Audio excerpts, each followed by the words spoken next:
পদে পদে বেআইনি নির্মাণ। প্রতিদিন নিউজ 18 বাংলায় আমরা দেখাই বেআইনি নির্মাণের ছবি, দেখাই একাধিক জায়গায়। আজও দেখাবো, প্রথমে বারুইপুরের ছবিটা দেখাবো। বেআইনি নির্মাণের অভিযোগ বারুইপুরের মল্লিকপুর ও হরিহরপুর গ্রাম পঞ্চায়েতে বেআইনি নির্মাণ। স্থানীয় পঞ্চায়েতের বিরুদ্ধে অভিযোগে সরব স্থানীয়রা। যদিও অভিযোগ সম্পর্কে মল্লিকপুর গ্রাম পঞ্চায়েতের প্রধানের দাবি বহুতলগুলি কোনো রকম অনুমতি ছাড়াই নির্মাণ হয়েছে।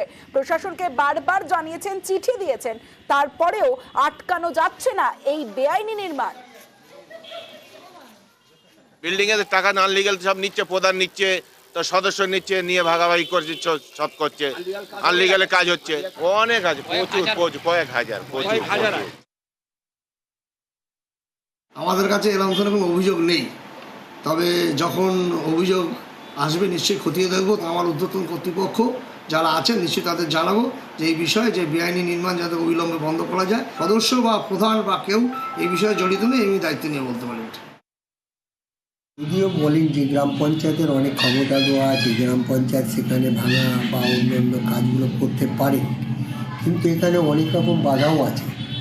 পারমিশন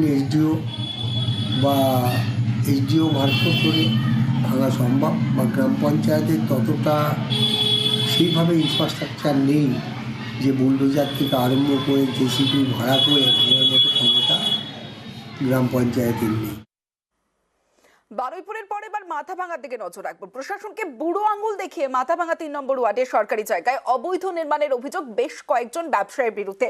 যে ছবি দেখছেন, এই নির্মাণগুলোই বেআইনি ভাবে তৈরি করা হয়েছে, এমনটাই অভিযোগ। ব্যবসায়ীদের বিরুদ্ধে অভিযোগ, আর কড়া ভূমিকা এলাকার কাউন্সিলর। অভিযোগ, ওই ওয়ার্ডের রোডের পাশে বিভিন্ন ব্যবসায়ীরা পুরসভার ড্রেন দখল করে ড্রেনের উপর নির্মাণ কাজ করছেন, তবে পুরসভার কোনো অনুমতি নেওয়া হয়নি বলে অভিযোগ। ড্রেনের ওপরে যে দোকানটা বাড়িয়েছেন, ড্রেনের ওপরে কি করা যায়? না এটা যায় না। আমি তো বানাই নাই, বাবা বানাইছে, আমি তো বলতে পারবো না। আমি বেশি দিনও দোকান করিও না, বাবা বানাইছে, আমি কেন করবো? প্রকাশ্য রাস্তা দিয়ে দেখা যায় না, সুতরাং এটা আমরা কি করে বুঝবো যে এটা কতদিন ধরে করছে, কি করছে? আমরা আলটিমেটাম দিয়ে গেলাম, না করলে আমরা ভেঙে দেবো। 6টা দোকান আছে, আমরা আজকে চিঠি করবো তাদের। ড্রেনের উপরে কনস্ট্রাকশন হচ্ছে, আমি এসিকে বললাম ইমিডিয়েট চিঠি করে এবং ওটাকে অলরেডি কাজটাকে স্টাফ করতে বলা হয়েছে, এবং পরবর্তীতে আইনানুগ ব্যবস্থা নেবে। অর্থাৎ যদি সে না ভাঙে তাহলে পরবর্তীতে আমরা দেখি। এবং বৈধ কাজ আমরা কোনো সময় এসব কাজ আমরা সমর্থন করি না। আর এই ধরনের যারা কাজ করে তাদের এগেনস্টে প্রয়োজনে যত রকম আইনানুগ ব্যবস্থা আছে আমরা ব্যবস্থা করি।